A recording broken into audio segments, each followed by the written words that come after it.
Greetings, listeners. We're back, once again, to talk to you about the Cthulhu mythos, its books, its monsters, its unfortunate human casualties, its timeline in general, and even its tangential bits, like the Dreamlands, or things of a weird nature, or things that are Lovecraftian leaning, weird fiction, science fiction, horror, learn of terrible meetings in lonely places, of cyclopean ruins and vast staircases that lead down to abysses of nighted secrets, of complex angles that lead through invisible walls to other regions of space and time, and of hideous explorations in remote and forbidden places, on other worlds, and in different time-space continua. From the creation of our galaxy to the death of the sun, this is an exploration of the Cthulhu mythos from the perspective of humans' concept of history. We are the People's Guide to the Cthulhu mythos. You can find us at pgttcm.com, pgttcm.podbean.com, and you can find us on Facebook, Twitter, Instagram. The People's Guide to the Cthulhu mythos starts now. The People's Guide to the Cthulhu Mythos. Season 8.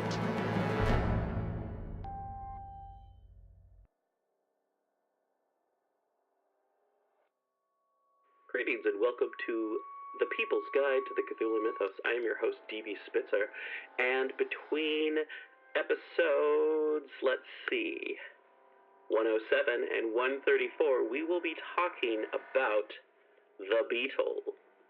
The Beetle, a Mystery, is a 1897 horror novel by British writer Richard Marsh. To tell you about it is to spoil it. So check it out, and that'll be going on from now until sometime in December. This episode is brought to you by FoundOutOnClothing.com and BunnySlippers.com. Subscribe to PGTTCM with DB Spitzer and Seraphy. Wherever you subscribe to podcasts, we prefer Podbean and Apple Podcasts. Check out the new website over at pgttcm.com and check out the merch table over at pgttcm.threadless.com. Follow us on Twitter, Facebook, and Instagram at PGTTCM, or check us out on YouTube at People's Guide to the Cthulhu Mythos. Edited by Daniel Spitzer. Music by Kevin MacLeod featuring The Hive, Ghost Story, Ghost Processional, Oppressive, Gloom, and our theme song, The Chamber. Chapter 18, The Apotheosis of the Beetle. The laboratory door was closed. The stranger was standing a foot or two away from it. I was further within the room and was subjecting him to as keen a scrutiny as circumstances permitted. Beyond doubt he was conscious of my observation, yet he bore himself with an air of indifference which was suggestive of perfect unconcern. The fellow was Oriental to the fingertips, that much was certain, yet in spite of a pretty wide personal knowledge of Oriental people, I could not make up my mind as to the exact part of the East from which he came. He was hardly an Arab, he was not a fellah.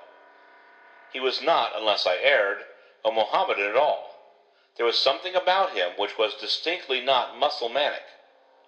So far as looks were concerned, he was not a flattering example of his race, whatever his race might be. The portentous size of his beak-like nose would have been in itself sufficient to damn him in any court of beauty.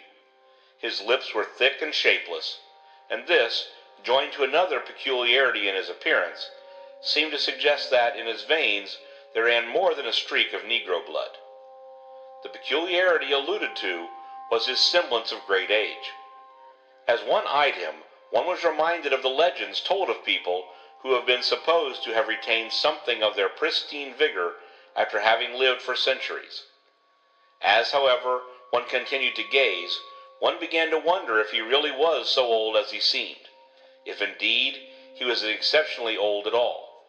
Negroes, and especially negresses, are apt to age with extreme rapidity. Among colored folk, one sometimes encounters women whose faces seem to have been lined by the passage of centuries, yet whose actual tale of years would entitle them to regard themselves, here in England, as in the prime of life. The senility of the fellow's countenance, besides, was contradicted by the juvenescence of his eyes. No really old man could have eyes like that. They were curiously shaped, reminding me of the elongated, faceted eyes of some queer creature with whose appearance I was familiar, although I could not at the instant recall its name. They glowed not only with the force and fire, but also with the frenzy of youth. More uncanny-looking eyes I have never encountered. Their possessor could not be, in any sense of the word, a clubbable person. Owing perhaps to some peculiar formation of the optic nerve, one felt, as one met his gaze, that he was looking right through you. More obvious danger signals never yet were placed in a creature's head. The individual who, having once caught sight of him, still sought to cultivate their owner's acquaintance, had only himself to thank if the very worst results of frequenting evil company promptly ensued. It happens that I am myself endowed with an unusual tenacity of vision. I could, for instance, easily outstare any man I ever met. Yet, as I continued to stare at this man, I was conscious that it was only by an effort of will that I was able to resist a baleful something which seemed to be passing from his eyes to mine. It might have been imagination, but in that sense I am not an imaginative man, and if it was imagination of an unpleasantly vivid kind. I could understand how, in the case of a nervous or a sensitive temperament, this fellow might exercise, by means of the peculiar quality of his glance alone, an influence of a most disastrous sort, which, given an appropriate subject in the manifestation of its power, might approach almost to the supernatural. If ever a man was endowed with the traditional evil eye, in which Italians, among modern nations, are such profound believers, it was he. When we had stared at each other for, I dare say, quite 5 minutes, I began to think I had had enough of it, so by way of breaking the ice, I put to him a question. "May I ask how you found your way into my backyard?" He did not reply in words, but raising his hands, he lowered them, palms downward, with a gesture which was peculiarly oriental. "Indeed? Is that so? Your meaning may be lucidity itself to you, but for my benefit, perhaps you would not mind translating it into words. Once more I ask, how did you find your way into my backyard?" Again, nothing but the gesture. Possibly you are not sufficiently acquainted with English manners and customs to be aware that you have placed yourself within reach of the pains and penalties of the law. Were I to call in the police, you would find yourself in an awkward situation, and unless you are presently more explanatory, called in they will be. By way of answer, he indulged in a distortion of the countenance which might have been meant for a smile, and which seemed to suggest that he regarded the police with a contempt which was too great for words. "Why do you laugh? Do you think that being threatened with the police is a joke? You are not likely to find it so. Have you suddenly been bereft of the use of your tongue?" He proved that he had not by using it. "I still have the use of my tongue." "That at least is something. Perhaps, since the subject of how you got into my backyard seems to be a delicate one, you will tell me why you got there. You know why I have come." "Pardon me if I appear to flatly contradict you, but that is precisely what I do not know." "You do know." "Do I? Then in that case, I presume that you are here for the reason which appears upon the surface, to commit a felony." "You call me thief?" "What else are you?" "I am no thief. You know why I have come." He raised his head a little. A look came into his eyes which I felt that I ought to understand, yet to the meaning of which I seemed for the instant to have mislaid the key. I shrugged my shoulders. "I have come because you wanted me." "Because I wanted you? On my word, that's sublime." "All night you have wanted me. Do I not know? When she talked to you of him, and the blood boiled in your veins. When he spoke, and all the people listened, and you hated him because he had honor in her eyes." I was startled.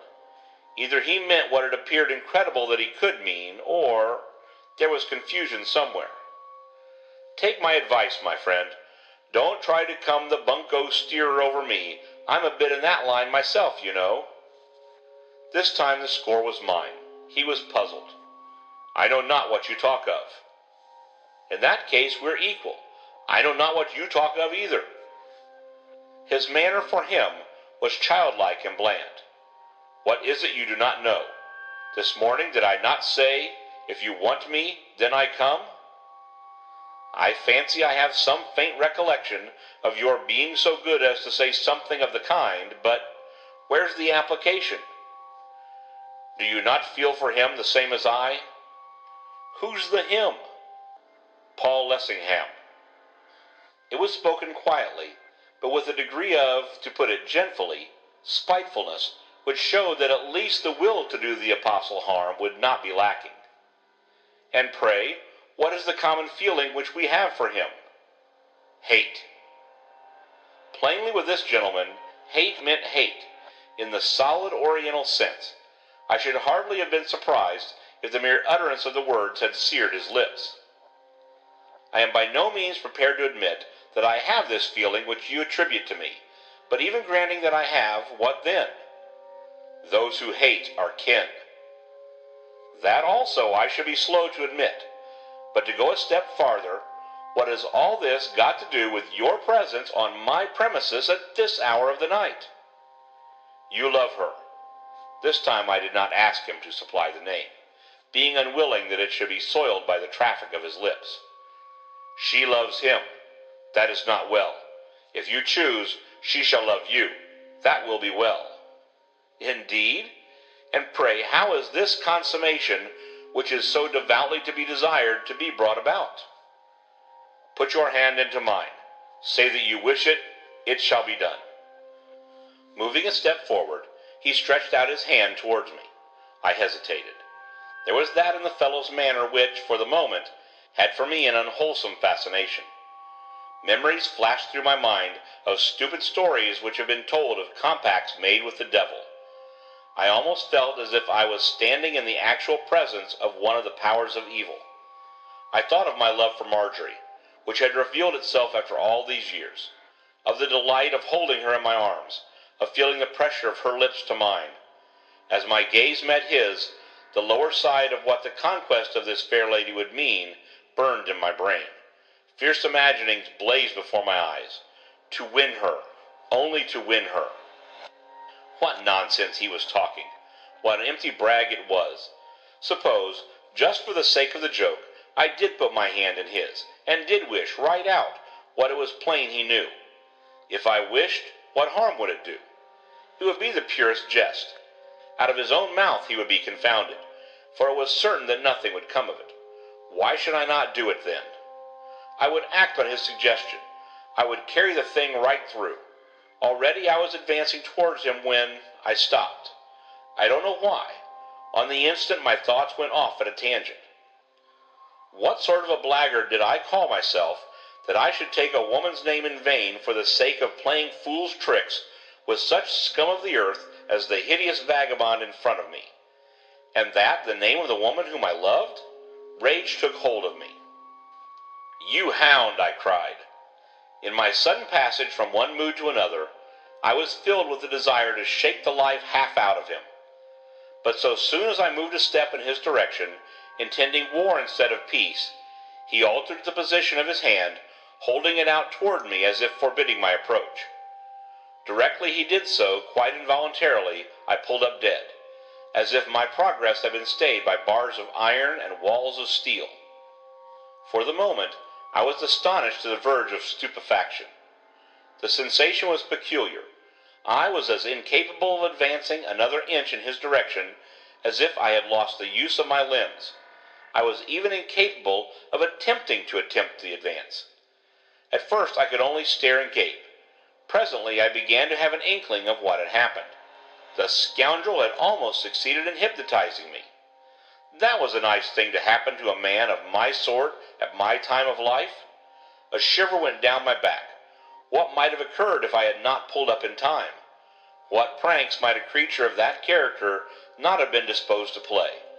It was the old story of the peril of playing with edged tools. I had made the dangerous mistake of underrating the enemy's strength. Evidently, in his own line, the fellow was altogether something out of the usual way. I believe that even as it was, he thought he had me. As I turned away and leaned against the table at my back, I fancied that he shivered, as if this proof of my being still my own master was unexpected. I was silent. It took some seconds to enable me to recover from the shock of the discovery of the peril in which I had been standing. Then I resolved that I would endeavor to do something which would make me equal to this gentleman of many talents. Take my advice, my friend, and don't attempt to play that hanky-panky off onto me again. I don't know what you talk of. Don't lie to me, or I'll burn you into ashes. Behind me was an electrical machine, giving an 18-inch spark. It was set in motion by a lever fitted into the table, which I could easily reach from where I sat. As I spoke, the visitor was treated to a little exhibition of electricity. The change in his bearing was amusing. He shook with terror. He salaamed down to the ground. My lord, have mercy! Oh, my lord! Then you be careful, that's all.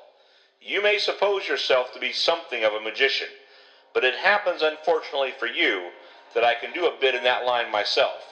Perhaps I'm a trifle better at the game than you are, especially as you have ventured into my stronghold, which contains magic enough to make a show of 100,000 such as you. Taking down a bottle from a shelf, I sprinkled a drop or two of its contents on the floor. Immediately flames arose, accompanied by a blinding vapor. It was a sufficiently simple illustration of one of the qualities of phosphorus bromide, but its effect upon my visitor was as startling as it was unexpected. If I could believe the evidence of my own eyesight, in the very act of giving utterance to a scream of terror he disappeared. How, or why, or whither, there was nothing to show. In his place where he had been standing, there seemed to be a dim object of some sort in a state of frenzied agitation on the floor. The phosphorescent vapor was confusing. The lights appeared to be suddenly burning low. Before I had sense enough to go and see if there was anything there, and if so, what, the flames had vanished, the man himself had reappeared, and prostrated on his knees was salaaming in a condition of abject terror. My lord, he whined. I entreat you, my lord, to use me as your slave. I'll use you as my slave. Whether he or I was the more agitated, it would have been difficult to say, but at least it would not have done to betray my feelings as he did his. Stand up. He stood up. I eyed him as he did with an interest which, so far as I was concerned, was of a distinctly new and original sort. Whether or not I had been the victim of an ocular delusion, I could not be sure. It was incredible to suppose that he could have disappeared as he had seemed to disappear. It was also incredible that I could have imagined his disappearance. If the thing had been a trick, I had not the faintest notion how it had been worked. And if it was not a trick, then what was it? Was it something new in scientific marvels? Could he give me as much instruction in the qualities of unknown forces as I could him? In the meanwhile, he stood in an attitude of complete submission, with downcast eyes and hands crossed upon his breast. I started to cross-examine him. I am going to ask you some questions. So long as you answer them promptly, truthfully, you will be safe. Otherwise, you had best beware. Ask, O my lord. What is the nature of your objection to Mr. Lessingham? Revenge. What has he done to you that you should wish to be revenged upon him? It is the feud of the innocent blood. What do you mean by that? On his hands is the blood of my kin. It cries aloud for vengeance. Who has he killed? That, my lord, is for me and for him. I see. Am I to understand that you do not choose to answer me, and that I am again to use my magic?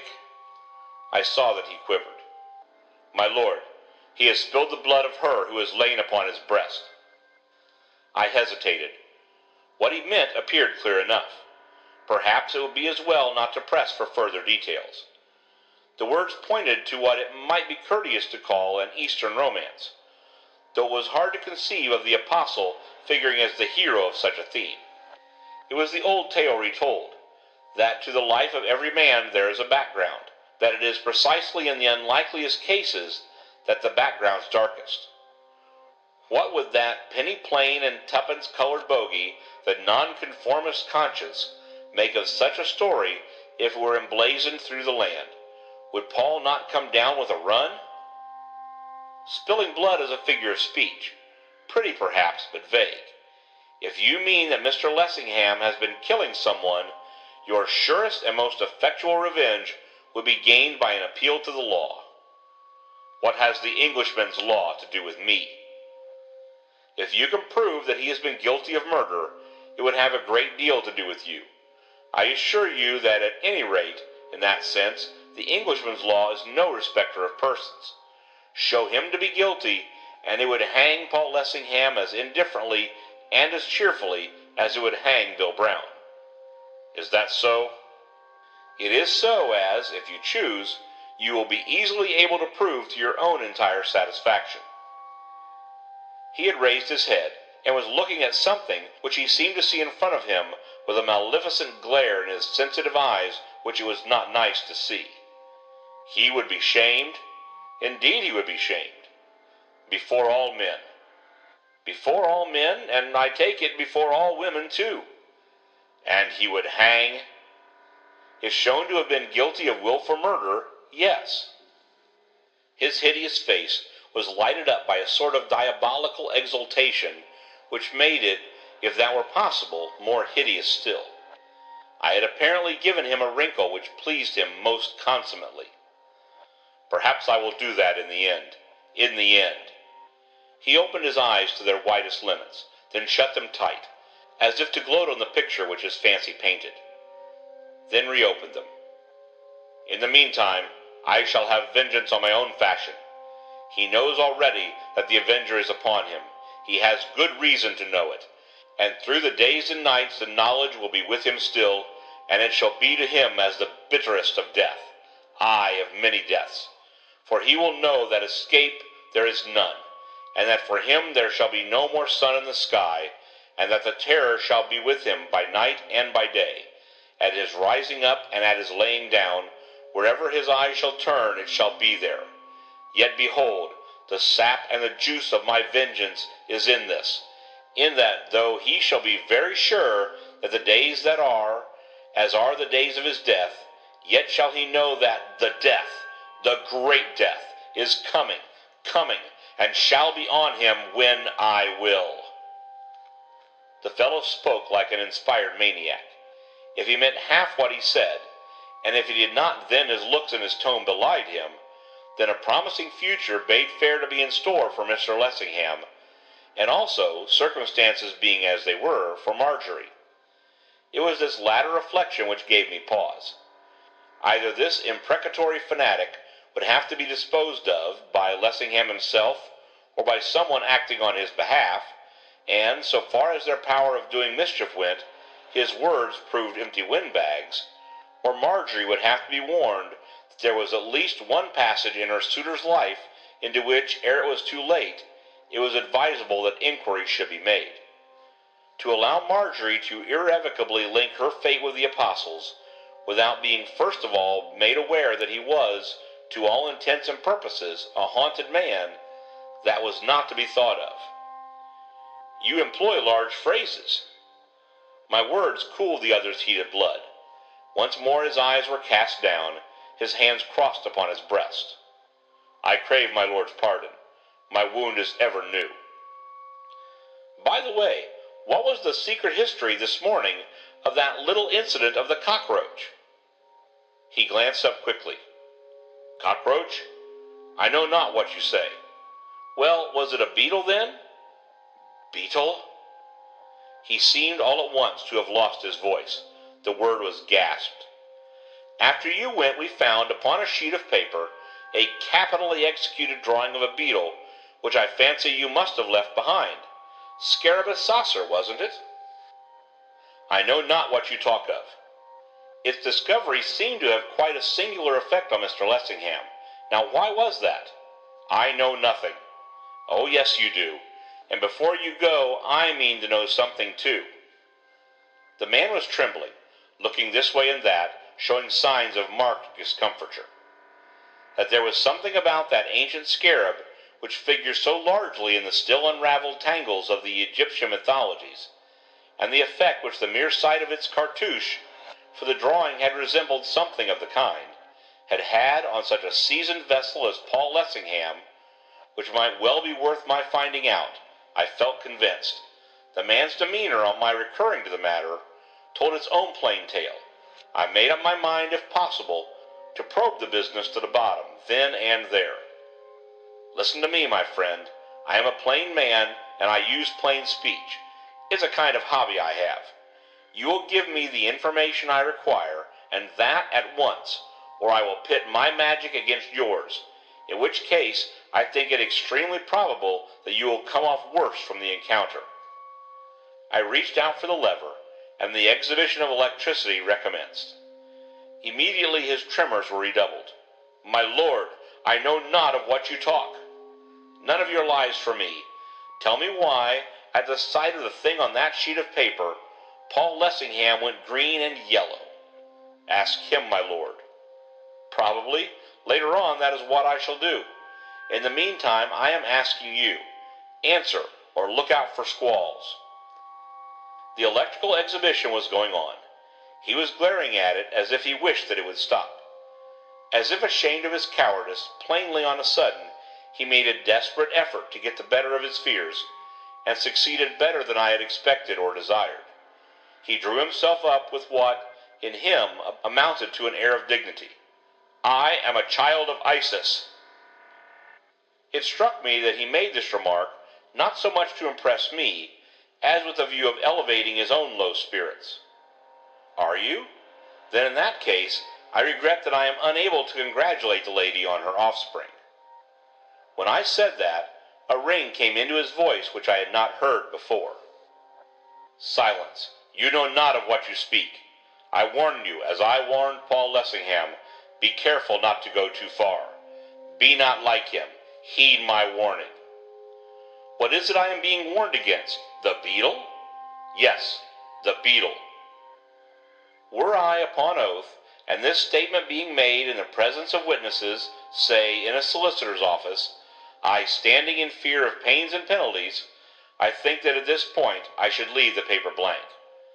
No man likes to own himself a fool, or that he ever was a fool, and ever since I have been wondering whether on that occasion that child of Isis did or did not play the fool with me. His performance was realistic enough at the time, heaven knows. But as it gets farther and farther away, I ask myself more and more confidently, as time effluxes, whether after all it was not clever juggling, superhumanly clever juggling, if you will, that and nothing more. If it was something more, then with a vengeance there is more in heaven and earth that is dreamed of in our philosophy. The mere possibility opens vistas in which the sane mind fears to contemplate. Since then I am not on oath, and should I fall short of verbal accuracy, I do not need to fear the engines of the law. What seemed to happen was this. He was standing within about 10 feet of where I leaned against the edge of the table.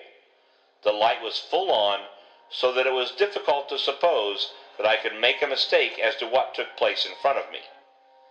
As he replied to my mocking allusion to the beetle by echoing my own words, he vanished, or rather, I saw him taking a different shape before my eyes. His loose draperies all fell off him, and as they were in the very act of falling, there issued, or seemed to issue out of them, a monstrous creature of the beetle type. The man himself was gone. On the point of size, I wish to make myself clear. My impression when I saw it first was that it was as large as the man had been, and that it was in some way standing up on end, its legs toward me. But the moment it came into view, it began to dwindle, and that so rapidly that, in a couple of seconds at most, a little heap of drapery was lying on the floor, on which was a truly astonishing example of the Coleoptera. It appeared to be a beetle. It was perhaps 6 or 7 inches high, and about a foot in length. Its scales were of a vivid golden green. I could distinctly see where the wings were sheathed along the back, and, as they seemed to be slightly agitated, I looked every moment to see them opened and the thing take wing. I was so astonished, as who would not have been, that for an appreciable space of time I was practically in a state of stupefaction. I could do nothing but stare. I was acquainted with the legendary transmigrations of Isis, and with the story of the beetle which issues from the woman's womb through all eternity, and with the other pretty tales, but this, of which I was an actual spectator, was something new even in legends. If the man with whom I had just been speaking was gone, where had he gone to? If this glittering creature was there in his stead, whence had it come? I do protest this much, that, after the first shock of surprise had passed, I retained my presence of mind. I felt as an investigator might feel, who has stumbled haphazard on some astounding, some epoch-making discovery. I was conscious that I should have to make the best use of my mental faculties if I was to take full advantage of so astonishing an accident. I kept my glance riveted on the creature, with the idea of photographing it on my brain. I believe that if it were possible to take a retinal print, which it someday will be, you would have a perfect picture of what I saw. Beyond doubt it was a lamericorn, one of the Capridae. With the one exception of its monstrous size, there were the characteristics in plain view: the convex body, the large head, the projecting clypeus. More, its smooth head and throat seemed to suggest that it was a female. Equally beyond doubt, apart from its size, there were unusual features present too. The eyes were not only unwontedly conspicuous, they gleamed as if they were lighted by internal flames. In some indescribable fashion they reminded me of my vanished visitor. The coloring was superb, and the creature appeared to have the chameleon-like faculty of lightening and darkening its shades at will. Its not least curious feature was its restlessness. It was in a state of continual agitation, and, as if it resented my inspection, the more I looked at it, the more its agitation grew. As I have said, I expected every moment to see it take wing and circle through the air. All the while I was casting about in my mind as to what means I could use to effect its capture, I did think of killing it, and, on the whole, I rather wished that I had at any rate attempted slaughter. There were dozens of things lying ready to my hand, any one of which would have severely tried its constitution. But on the spur of the moment, the only method of taking it alive which occurred to me was to pop over it a big tin canister which had contained soda lime. This canister was on the floor to my left. I moved toward it as nonchalantly as I could, keeping an eye on the shining wonder all the time. Directly I moved, its agitation perceptibly increased. It was, so to speak, all one whir of tremblement. It scintillated, as if its colored scales had been so many prisms. It began to unsheathe its wings, as if it had finally decided that it would make use of them. Picking up the tin, disembarrassing it of its lid, I sprang toward my intended victim. Its wings opened wide. Obviously it was about to rise, but it was too late. Before it had cleared the ground, the tin was over it. It remained over it, however, for an instant only. I had stumbled in my haste, and in my effort to save myself from falling face foremost onto the floor, I was compelled to remove my hands from the tin.